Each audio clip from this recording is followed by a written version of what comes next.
Good morning on this August 22nd, this beautiful August 22nd, coming to you again from this peaceful and lovely backyard. I sure hope you can hear the birds and see them perhaps flying in and out. We also have butterflies back here. It is just gorgeous. Thank you so much for joining us to our One World Spiritual Center online gathering. If this is your first time listening or watching, I'd like to extend a special welcome and a special gratitude to you for joining us.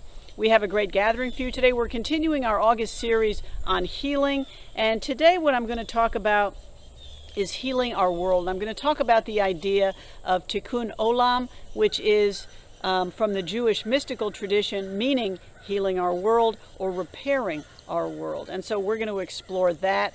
It's one of my favorite topics, and I hope you will enjoy that talk. We also have some great One World music. We have the opportunity to bless our kids, to join together in prayer and reflection, and to simply be the beloved community that we are. So thank you again for being here. So let's just do what we do every Sunday before we jump into our gathering and simply take a breath, bringing our awareness to this moment, to this irreplaceable, beautiful moment. All the stuff that's gone before, everything on our to-do list that is coming down the road, let's just lay it aside for right now and anchor our awareness in this right now with willingness, with the energy of possibility as we move forward into today's awakening and today's unfolding. We are so grateful to be here. So what I'd like to do as we move forward into our gathering is I'd like to share with you a gatha from Thich Nhat Hanh. A gatha, as you may know, is a short verse that is said usually silently in rhythm with the breath, and it's part of a mindfulness practice. And it's basically you might think of it as perhaps a short affirmation or a way to focus your awareness and focus your energy on something that is productive, something that is beautiful, something that is lovely, that moves you into the energy of where you want to be in just our normal everyday tasks. So this gatha is on beginning and it's on waking up. So I invite you to listen, and it's very short. Remember it. It's a beautiful way to start your day, to start any enterprise. Waking up this morning, I smile. 24 brand new hours before me. I vow to live fully in each moment and to look at all beings with eyes of compassion. What a wonderful energy to start anything. I vow to live fully in each moment, right now and right here, and to look at all beings with eyes of compassion. So let's move forward in that energy, living fully in this beautiful, irreplaceable moment, and looking at our entire world and all beings with the eyes of compassion. And so now, with that, I'm thrilled to bring you our opening song. Please enjoy.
This is our opportunity in our gathering to join our hearts and our lights together in support and in celebration of each other. We join together in communal prayer. It's a wonderful opportunity. It's a wonderful practice for us individually and collectively as a community, as a Sangha. It is a wonderful way to support each other.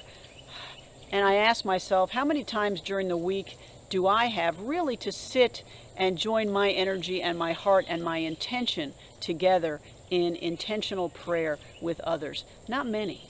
And that's one reason that I so value this time we have together on Sunday mornings. So I invite you to take a breath, letting your awareness shift from your busy mind down to your heart space. And simply breathe.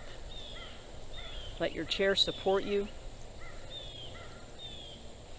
Let your awareness be right here and right now in this gathering, in this intentional moment when we come together and join our hearts and our energies as one.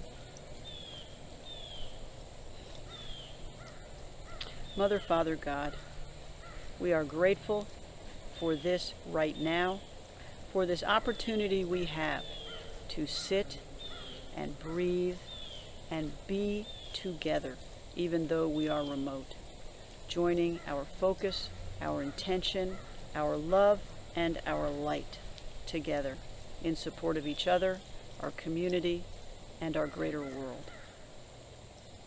We are willing, we are open and present to this moment, and we say thank you. And so it is. And together we say, Amen. We do have a couple special prayer requests. Today, our own Linda would like us to lift up her brother Bobby and her sister-in-law Pam, who are struggling through a very difficult journey with COVID. It is heartbreaking. And so we are going to take a moment and support Bobby and Pam and Linda and their entire family and friends, all who are impacted by this journey that Bobby and Pam are taking at this moment. We also want to lift up in prayer a friend of my family. Her name is Margie. She is struggling through cancer, and I want to lift up Margie and her friends and her family, and also her little kitty, Maggie, who is living with others, who is looking to be rehomed. But just hold this family in your hearts as we hold them together in our light. I also ask us to keep Nick in our prayers. He's going in for surgery on Thursday, and so hold him in your prayers and in your heart. So I invite you to take a breath, keeping your awareness in your heart space as we lift up Bobby and Pam and Margie and Nick, our beloved. May they face these journeys comforted. May they know healing and renewal and peace and wholeness. May their caregivers treat them with skill and love and constancy and devotion. We see them being healed, being made whole, free of fear, at peace and strengthened. Be with us, their family and their friends, as we walk through these journeys with them. Help us know what to do, what to say, what not to do, and what not to say. Give us discernment and compassion and wisdom in these difficult times. May they be healed. Send your light and your love and your sustaining power upon them all. And so it is. And together we say, Amen.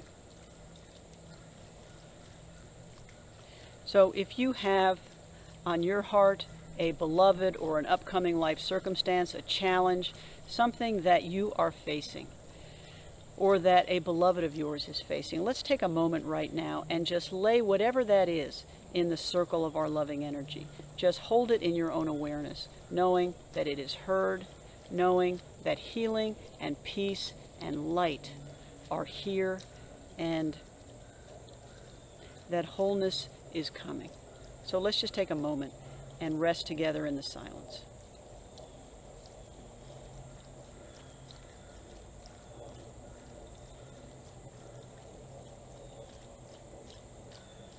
Creator God, maker of all things,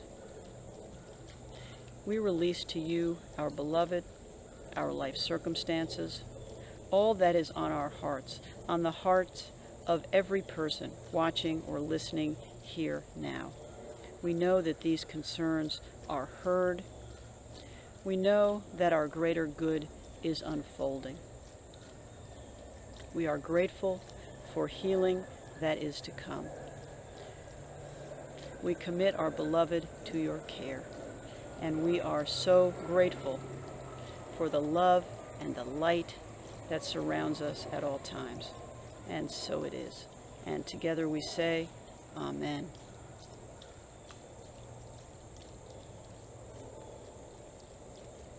Let's just take a moment and hold in our hearts all those, whether we know them or not, who are suffering from this COVID pandemic, who are ill, who are in fear, who suffer violence, especially those who are suffering through the turmoil presently in Afghanistan. We hold them in our hearts. Those who are experiencing the wildfires which still burn, drought, torrential rain, extreme climate, wherever on our beautiful earth. Let us hold right now, all in our hearts, who are in need of strength and comfort and peace and help.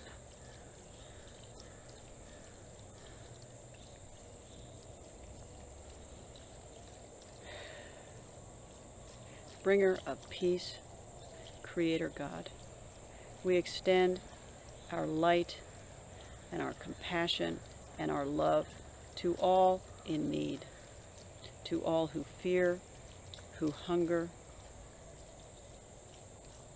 who do not know where solace is coming from, who do not know if they will escape their present circumstances, who suffer from violence or illness or oppression. We see a world in which the consciousness of compassion and love rises and spreads. May we be the agents to help bring that about, to help in the establishment of the beloved community we know can be. Uplift all who live in fear, hunger, and violence. May we do our part to bring about a better world. We give thanks for the gifts that we bring, the gifts that we can share with a world so in need. We are willing, and we say yes. And so it is. And together we say, Amen. As we close our prayer time, I'd like to share with you a beautiful prayer. It's by an unknown author, and it's entitled, "The Spirit of God is always with us at this time in this place." And the reason that I so love this prayer is it reminds us of that. that even when we do not know where help is coming from, we do not know if we can take that next step, we can always remind ourselves that the Spirit of the Holy is with us at all times. And for me, it picks me up and it gives me courage and it gives me hope. So I invite you to listen. We awaken in our time to a universe which is holy, to creation which is not an event in the past, but a living event of the present. We enter a new mode of human presence, where we are not merely observers, but where each of us is a participant in this moment of evolution. Like all other creatures, we carry with us wisdom and values, the dynamics of the universe. But unlike other creatures, we must choose whether and how we will live in harmony within this sacred web of creation. May we be open to the source of all being, our God within and among us. We have the capacity to wonder and to celebrate this great mystery of existence within such a magnificent universe. In us, the universe enters into a great celebration of itself. We are Today, we have our community meeting right after service, so please join us. It's an opportunity to learn more from our board and staff, and it is also an opportunity to ask any questions you may have about One World. If you do not have our Zoom meeting information, email or call us with the information at the bottom of the slide so we can get that information right out to you. Ignite communities of light and hope throughout the earth. May we be open to the source of all being, our God within and among us. And so it is. We are part of the dance, the great work. I love that. For indeed we are. And so with that, I'm thrilled to bring you our special music, followed by our talk on healing our world. Please enjoy. We need. I think the song says it. What makes gold look like rust? What turns diamonds into dust? Like oxygen to you and me. We need it more than the air we breathe. Too much push and shove without enough love to go around. There must be enough love to go around the world. There must be enough love to go around the world. There must be enough love to go around the world. There must be enough love, love, love, love. What hurts can feel so fine. What turns water into wine? It runs so deep in you and me, from a fountain to a river to the seven seas. Too much push and shove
welcome, and thank you so much for joining us.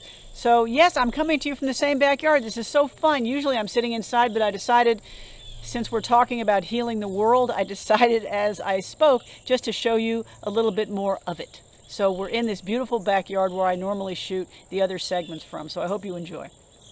So far this month, we've been exploring the theme of healing. We've been talking about personal healing. Reverend Chris last week talked about sacred and spiritual and holistic healing.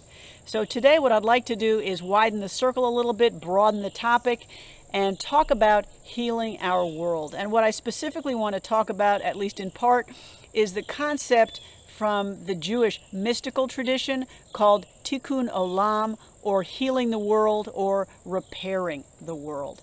It is a call to each of us, and that's what I'd like to talk about this week. So as an interspiritual community, what do? We have the joy of exploring many faith traditions for the wisdom each one gives us. Through story or metaphor, imagery or legend, each one conveys the truth that we are here for a purpose, to bring our gifts to make this broken world whole, to lift each other up, to heal and renew each other. They tell us also, and this is the good news, that we do not make this journey alone. We are accompanied by the holy at every step, if only we can be aware. Sometimes we're not. But when we make that effort to lift up our eyes and open ourselves up to that sacred presence around us, as Reverend Chris was talking about last week, it makes such a huge difference. So in recent weeks and months, we have seen and we have lived so many calls to come together to heal our global community. Every day, when you turn on the news, you see so many different calls to come together and to heal. From the heartbreaking news coming this week and last week and earlier from Afghanistan, where so many again now live in fear and violence and uncertainty, to the wildfires that continue to burn in our own West, to drought and food shortages in so many parts of the world, to floods elsewhere, to melting glaciers and warming oceans, threatening such profound changes for all life on this beautiful planet. We live in the midst of so many calls for healing and so many opportunities that we have to make a difference, small or large. So I was on a Zoom call last week, a One World Zoom call, and we were discussing some of the troubles in our world, some of the troubles I've just talked about. And one of the folks on the call asked, well, why can't God just fix it? Why doesn't God just fix all this stuff? So when I said that, what came into your mind? What is your answer to that? Why doesn't God just fix it? She's God, right? The God of miracles. What does she do? She moves mountains, parts seas, stops the sun in the sky. That's God. Amazing stuff. Why doesn't God just fix all our problems and hand us a world shiny, new, and clean? Your answer may be a lot similar to mine. I don't think that's how God works, at least not in my experience. There is no faith tradition I can find or I have read that tells us to sit back and wait until God cleans up our mess. No matter how wonderful that might sound. They tell us that we are called to healing ourselves. We are given guidance, inspiration, faith, and even hope, but then we have to get up and take those steps ourselves. In my life, I have found that healing and renewal come when I am able, whenever that happens, whenever I am able, to take those first steps myself, even if I can't see the whole path. Sometimes all we can see is that next step. I think probably if you thought about your life, you might find that the same thing has been true. Sometimes all you can see is that next step.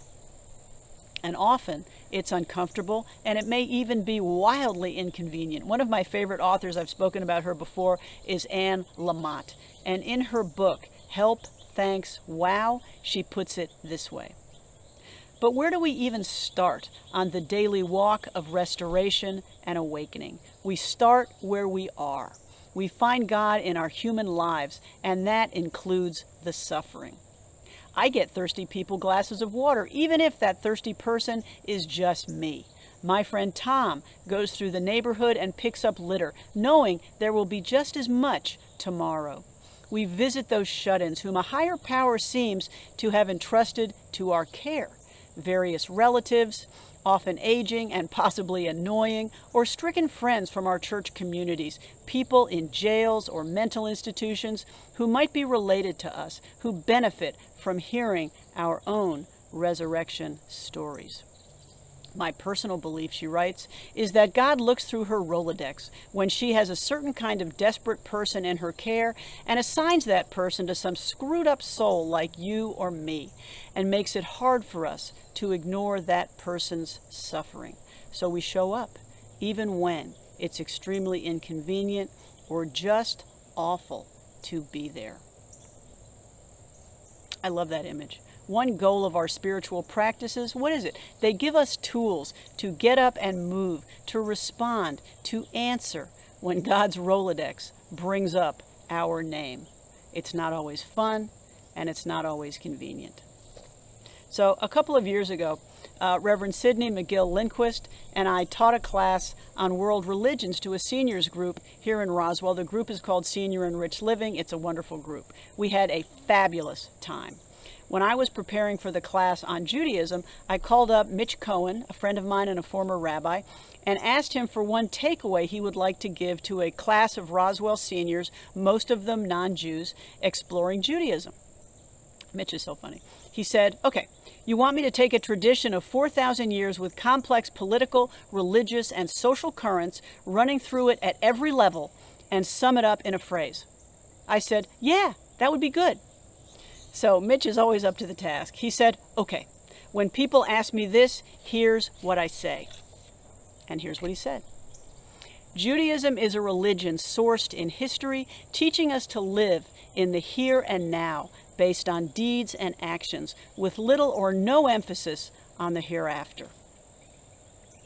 The focus is on how we live right now, how we lift each other up, how we heal and restore each other. So every faith tradition asks the fundamental question of how we best live, what brings us fulfillment and wholeness and renewal, what heals us, in other words, what leads us closer to becoming clear channels of the divine that we are here to be. There are different answers to this question. Some advocate sitting on a mountaintop, laying aside all the detail and all the stuff in this world. Certainly people choose that path. The Jewish tradition says no. We live a holy life, an awakened and a meaningful life, by showing up right here and right now as fully as we possibly can, with all the flaws and the warts that each one of us brings, by picking up the call when God picks us out of her Rolodex, even though sometimes, if I can continue the metaphor, all we want to do is let that call roll over to voicemail. Oh, I'm sorry, I didn't get that. I didn't get your mail. And there we are, fine and happy, but we have not answered the call. Our purpose, the very source of our joy and meaning, is to heal ourselves and our world by bringing our full humanity to it. Every moment gives us this opportunity. Our spiritual practices, our daily practices, help to bring us closer to our humanity, our vulnerability, our compassion, our hopes, bringing the holy presence each one of us can be into the mix of this messy, chaotic, and often heartbreaking world. That is our task, to bring our humanity to the goal of healing each other. It's such a privilege to contemplate being able to do that. Jewish mysticism, the tradition called the Kabbalah, has a wonderful imagery for this concept. It's Tikkun Olam, which is healing the world or repairing the world. According to this tradition, the Creator, or Yahweh, designed creation so that we, human beings, can bring about the wholeness and the unity that was lost at the beginning of time, when Adam and Eve left the Garden of Eden and humans were expelled into the world. Now, there are many versions of this early story. That is one I don't want you to think from this short 20-minute talk that this is all there is to Tikkun Olam, so I encourage you to do some reading about it, to do some study about it. It is a fascinating and a wonderful concept. Anyway, at that time, when Adam and Eve were expelled, the primordial light that had been gathered into that perfect area of creation was shattered, and millions of holy sparks fell all over the universe into all events, all circumstances, all people. The light was shattered, and sparks fell all throughout the universe, all throughout our world. The human task, Tikkun Olam teaches, is to find and recover the holy sparks that are present and yet hidden all around us. There is a holy spark in every moment, every person, every opportunity. Our job with discernment and love is to find it and restore it, and by so doing, contribute to the healing of the world that only we can accomplish. It changes the way you look at things. You look at things asking yourself, where is the holy spark in this moment, in this opportunity, in this person? The concept of Tikkun Olam began with the belief that this task, to gather and restore the world to its original wholeness, was given only to the Jewish people. However, later sages and teachers point out that indeed it is given to all of us. Author Howard Schwartz wrote in 2011, "In our own time, we should be able to read this myth in a more universal sense about God having created all of humanity to gather the sparks. The goal, to restore the world, is obviously critical to future survival. It can only be fulfilled if all of humanity collaborates on this endeavor." So we ask ourselves, in each task, each person, each situation, what is the holy spark here? There is one. What is my task here? I have one. To restore what is holy right here. To restore what is broken back into wholeness.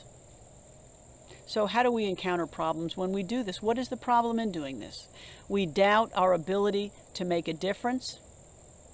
You know, we bring our humanity to it, but so often our humanity involves our fears and our judgments, and we exercise those in moments like this. We doubt our ability to do it.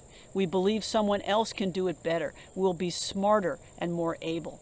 We undervalue our gifts. We protest we cannot rise up to the challenge. We think, you must be thinking of someone else. Keep looking in that Rolodex, because someone else is in there who can do this better.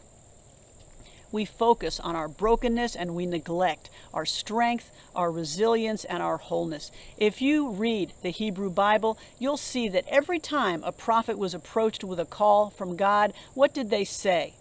This is what they said, basically, you must be joking. You cannot have picked me for this job. Moses, what was he doing? He was tending his father-in-law's flock. He observes a bush that is blazing but is not consumed. Okay, that's a little strange. He goes closer and God speaks to him, telling him that he is being sent to Pharaoh to free his people from the grip of the Egyptians. Moses does what most of us would do. He says, "You are kidding." In biblical language, he says, "Who am I that I should go to Pharaoh and bring the Israelites out of Egypt?" That's the question we ask. Who am I that I should do this? In the Holy Quran, when the angel Gabriel appears to Muhammad on Mount Hira on that night in 610 and tells him to recite, Muhammad says more than once, "I cannot recite. No, not me." He does this 3 times. When he awakes from the state into which he has fallen, he runs home and he throws himself into his wife's lap, telling her that he has surely lost his mind. God approaches Jeremiah at a young age and tells him he is to prophesy. Jeremiah says, "I cannot do this. I am only a youth." None of these people thought he was up to the job, but they were the ones called to do it. Even though they apparently believed their gifts were not enough, they were wrong.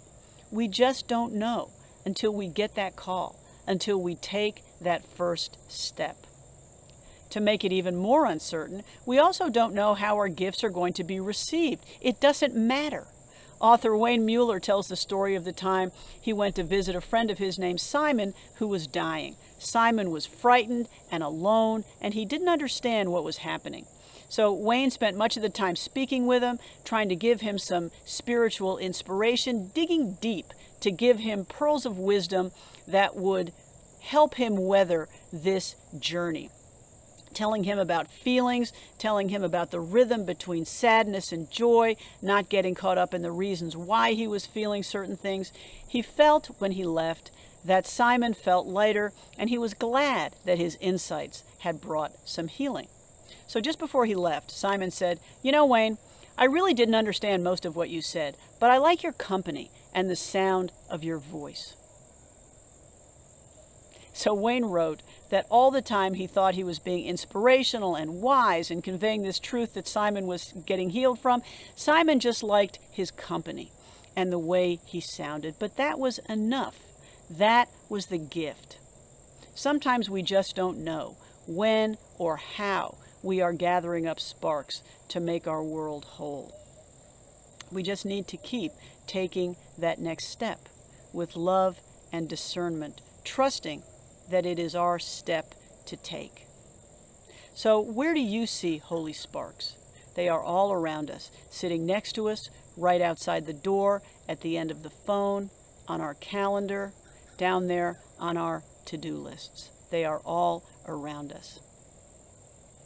So, despite all the problems we see every time we power up our computer or look at our phone, this is not a time for despair or resignation. We are, each of us, a channel for the holy acting in this world. Nothing changes that. We will be given opportunities to serve, and in so doing, we heal our communities, our world, and ourselves. Author Miriam Greenspan writes, "We each have something to contribute to the global healing process, a particular gift or vision, skill or song. Individual healing has a lot to do with finding this gift and using it for the world's sake, finding our song and singing it out. When we find a way to manifest our gift and give it to the world, no matter how small or large it may seem, we are made whole. All we need to do is say yes, even if, like the Hebrew prophets I talked about before, we are not sure we're the right pick." Interfaith chaplain and mindfulness teacher Marita Anderson wrote an essay last year about the story in Exodus chapters 6 through 9, in which God first appears to Moses and convinces him, despite Moses' doubts that we've talked about, to travel to Egypt to liberate his people. She wrote about it in the context of the challenges that today's immigrants and refugees face as they seek a place they can call home, finding rejection and refusal far more often than they find solace or help. However, her inspiration and her imagery, which I want to share with you, applies to so many more situations in our lives. In the story of Exodus, you'll remember, God has heard the cries of his people in bondage, leading him to summon Moses to the monumental task of freeing his people and leading them home. Another example, in answer to my friend's question, of God simply not reaching out to fix it. God reaches out through us. For Anderson, the Exodus story has so many layers of meaning.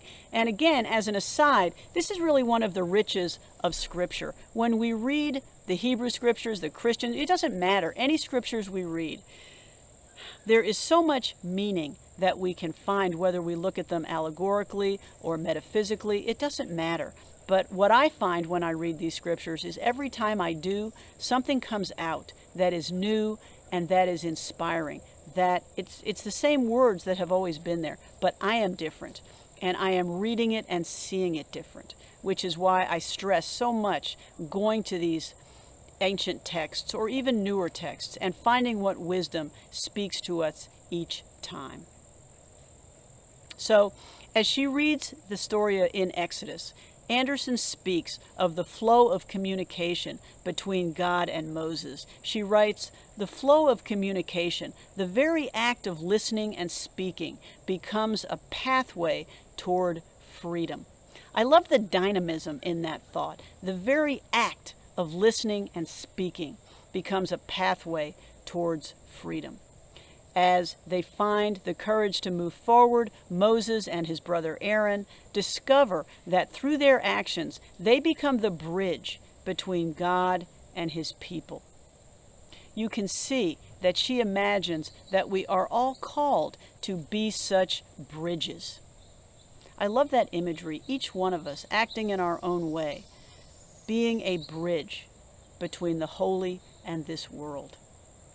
The story inspires Anderson to wonder how God hears the cries of those who suffer. She writes, I wonder if the way God Many hears thanks to Tori is Whipple for through that the great human reading, and I bridges. hope you enjoyed the talk. Clergy Between willing now to and listen, Wednesday, the please do, if you get a volunteers chance, visiting prison pick one of the booths, steps the on pro the bono Eightfold attorneys Path at the and borders, the practice it. grandmas And let's get showing together up at on bus Wednesday stops and with discuss supplies, our the insights and friends our pooling experiences together for from having revolving done that. bond funds. So I look forward to it. The simple So moments now's the of chance in our sharing gathering between to give our strangers, gifts and our the tithes and whispers our offerings in between support of One people. World. And as I say every God week, is not thank the you so fixer. much. It is God 100% empowers us because of to your be the generosity bridges. that we are able to continue to The bring task you the of Tikkun programs that Olam we do. is not We just are to repair very those injuries grateful. that are most So apparent, let's take that a minute scream at us and from the just give pages thanks of the and paper. commit Rabbi and bless Shmuley these Yanklowitz offerings. teaches that the phrase Tikkun Olam, repairing the world, Creator God, is very similar we to come Tikkun right now with such Elam, gratitude for the meaning generosity to make what of is this hidden community, for visible the abundance and to repair that showers that upon us too. and sustains He us writes, at our all job times. is not just to We repair the commit world, these but to gifts make what is to the hidden ongoing visible work of One and repair World, that too. This includes the to suffering bring the of messages invisible of people, peace and those love vulnerable and people compassion who go to the through world, life using without the imagery concern and the of the language broader of the populace. world's enduring faith traditions. There are we so are many so blessed of these to be hidden able to people. do this work. We are and surrounded we are by them, grateful and yet for how those often who do continue we to fail enable to us see them? to do it. Each is and We contains say a thank holy you, spark. and so it And is. And together we say, Our Amen. task here is to ensure that they do not remain hidden, that we can reach out and work toward healing. So this sounds like such a tall order. It sounds like a full-time job. But as Anne Lamott wrote, we start where we are and we do what we can. You're not doing it all yourself. You're doing a part. You're doing your part that only you can do. We offer small things, a kind word, a card, a hug, a simple meal. We give from what we have. Wayne Mueller wrote, if we have good humor, then laughter is our gift. If we can cook, then food is our gift. If we can make music or hold a hand or listen or build or love well, these are our gifts. The currency of our kindness flows from what we are, what we love. We can all do that. We think it's a tall order, but miracles begin when we just step out.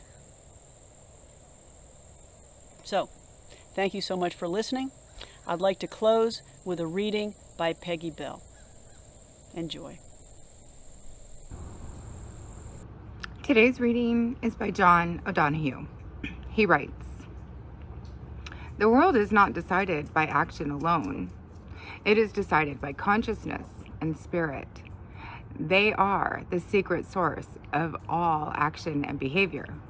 The spirit of time is an incredibly subtle yet hugely powerful force, and it is comprised of the mentality and spirit of all individuals together. Therefore, the way you look at things is not simply a private matter. Your outlook actually and concretely affects what goes on. When you give in to helplessness, you collude with despair and add to it.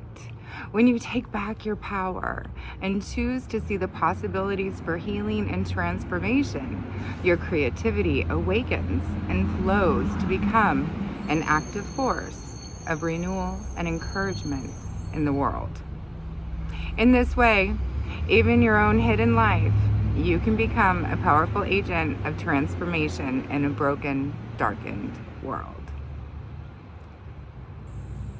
Thank you so much for listening. I hope you enjoyed that talk, and many thanks to Peggy Bell for her wonderful reading. I love watching our readers from wherever they are coming from. Peggy is coming from West Sacramento, California, and it's so fun in this remote medium in which we find ourselves, to have participants from all over the country. Many thanks to Peggy and to all our readers.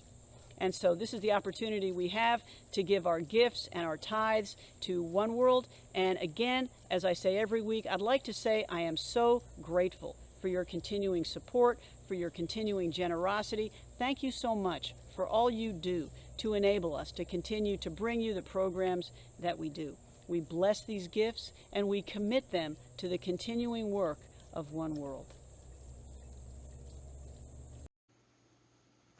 Thank you so much for your ongoing generosity. You can easily donate to One World. Just go to our website, click on the Giving tab at the top, then the Donate link, and then this page will appear. And as you can see, there is a large Donate Now button in the center. That will take you to our giving app called Tithely. Or you can send a check to the address shown in the center of the page. Or you can also give using the PayPal link. Again, thank you so much for your continued generosity and support. Today, we have our community meeting right after service, so please join us. It's an opportunity to learn more from our board and staff, and it is also an opportunity to ask any questions you may have about One World. If you do not have our Zoom meeting information, email or call us with the information at the bottom of the slide so we can get that information right out to you.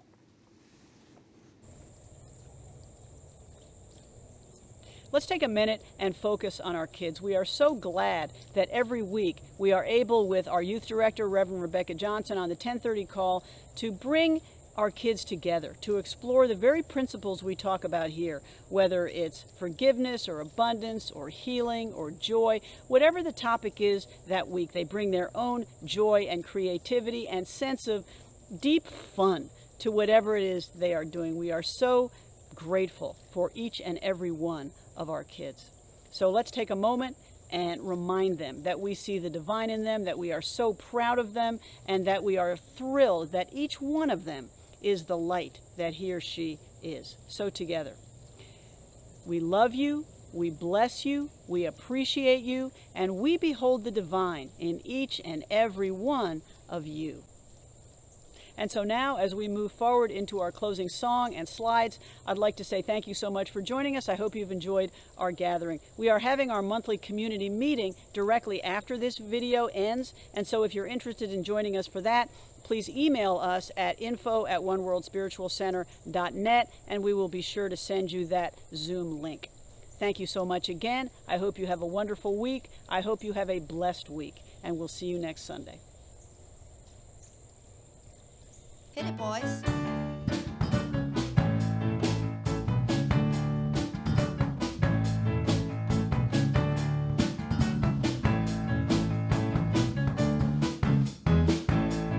Let there be peace. I understand for peace. Let there be love. I understand for love. Let there be joy. I understand for joy. We are making a new world now. Let there be peace. Peace. I understand for peace. Let there be love. Love. I understand for love. Let there be joy. Joy. I understand for joy. We are making a new world now. We are making a new world now. We are making a new world now. All right. Have a great week, everybody, and we will see you next time, same place, same time.